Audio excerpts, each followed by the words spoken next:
Let's now zoom out and look at the bigger picture, the EU elections. It has been 2 days since elections for the European Union Parliament took place, and while only 12 of 27 countries have finished counting as of now, preliminary results have revealed a shift towards the right. As final results are still awaited, leaders across political groups in the European Parliament held a meeting on Tuesday, the first since elections concluded on June 9th. At the moment, European People's Party has won a majority number of seats.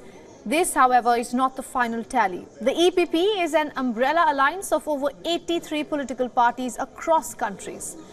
As results continue to trickle in, let's take a look at some interesting faces that have emerged victorious and will potentially be members of the European Parliament. First up is Filip Turek of the Czech Republic's Motorist Party. Now, Turek is a car collector and former motor racer whose party defends the right of drivers against EU climate policies. The Motorist Party, in alliance with Protest Party Oath, have together come third in the EU elections with 10.3%. Next up, we have Germany's Carola Rackete, a 35-year-old sailor, activist and ecologist. Rackete has been touted as one of the most prominent new faces in European Parliament for the upcoming term. Rackete was the joint lead candidate of Germany's Left Party for the just concluded EU elections.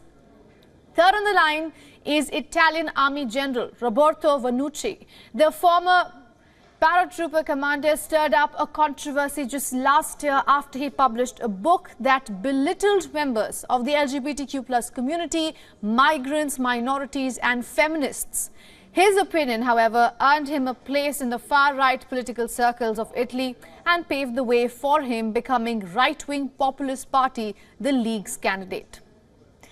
Next up is Grzegorz Braun, a Polish leader from the far-right Confederation Party. Now, Braun triggered global outrage just last year after he took a fire extinguisher from a wall in the lobby of the parliament to put out candles lit as part of a Hanukkah celebrations. The far-right leader has also been vocal of his pro-Russia stance amid the ongoing war with Ukraine. Last on the list is Spain's Alves Perez. An influencer with massive following among young male voters, Perez, who has almost 1 million followers on Instagram and over 500,000 on Telegram, had promised to renounce his salary as an MEP if he was elected. The far-right activist who leads the party's Over movement has garnered about 800,000 votes and 3 seats in the European Parliament.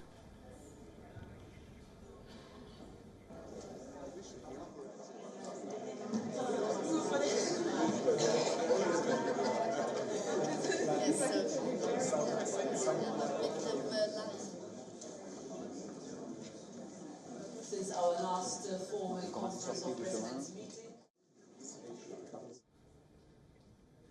All right, now to take this conversation further, we are being joined by James Jackson, a journalist and political analyst from Berlin. Mr. Jackson, good to have you on WION. Let's talk about France, the elections that's coming up this June 30th.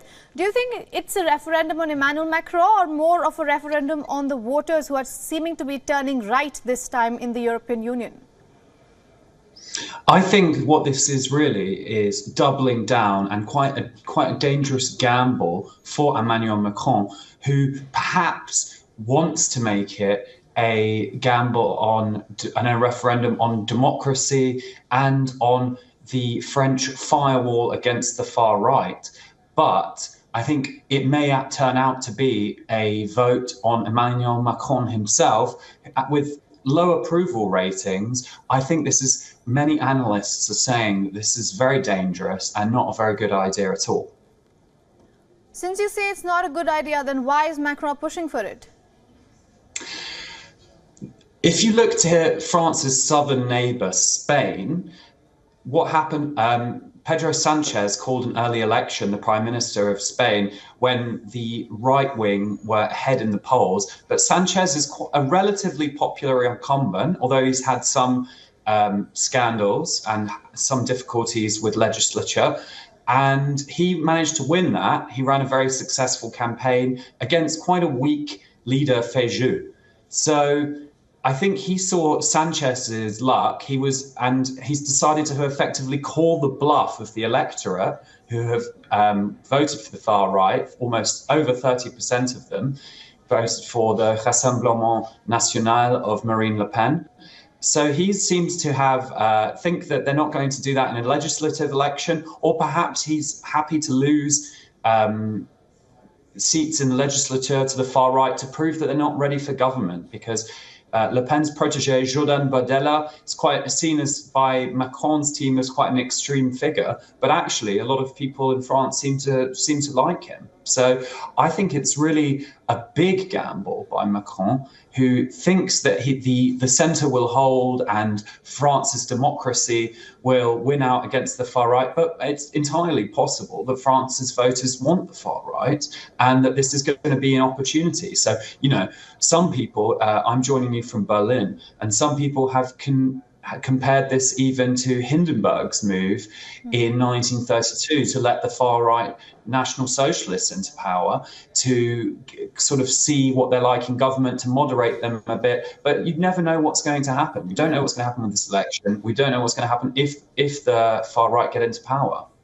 Absolutely, Mr. Jackson. Seems to be a lot of uncertainty across the European Union, not just in France. Thank you so much for joining us here on WION and getting us your insights. For all the latest news, download the WION app and subscribe to our YouTube channel.